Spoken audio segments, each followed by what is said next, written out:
In the previous film, we covered the 6 basic fears out of Think and Grow Rich, and you need to get rid of them. Hill goes further and talks about one more thing we must avoid in order to think and grow rich. A lot of people overlook this chapter, but if you cling to this evil, you will never grow rich. Napoleon Hill calls it the devil's workshop, or the 7th basic evil. And it's this: susceptibility to negative influence. Why are we open to it, and how do we get rid of it? First of all, we need to understand that human beings are lazy, uninterested, mediocre, and apathetic by nature. We're susceptible and open to negative influence that harmonize with our weaknesses, especially when we're not really sharp-minded, and they're like wiles of the devil. It can work through your subconsciousness. It can be influenced by the well-meant words of a relative, or it can come from within, from your own mental attitude that you have developed over the years. And this negativity nourishes our alibis. The alibis then give explanation why not to do or achieve something. For example, you've heard it's hard to be successful in, let's say, doing online business. So there's your reason not to get into it. And there are many more reasons that nourish our alibis.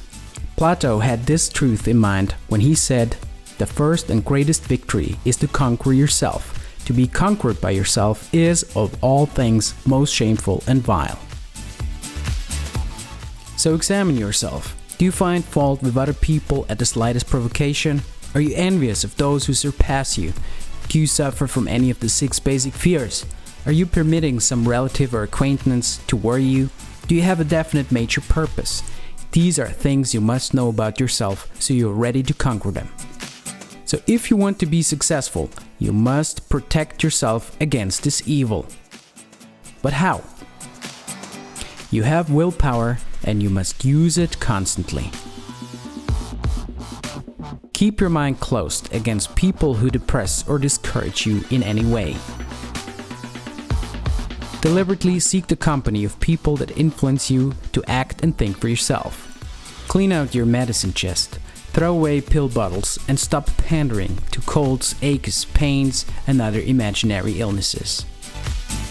Do not expect troubles, as they have a tendency not to disappoint.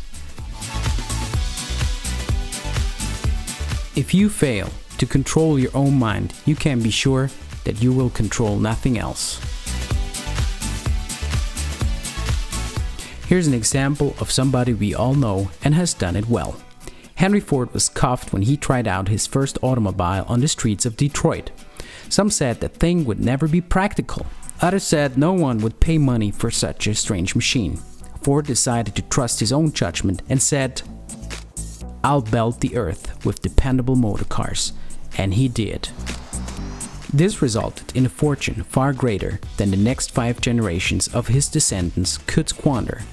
Ford had a mind and controlled it, while the others had minds which they did not control. So, if you fail to control your mind, you can be sure you will control nothing else.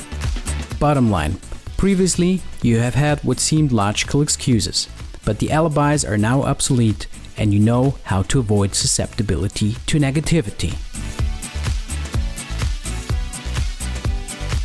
So go on and work with the master key, the privilege that you can create and develop in your own mind a burning desire for definite riches. And remember, the title of the book is Think and Grow Rich for a good reason.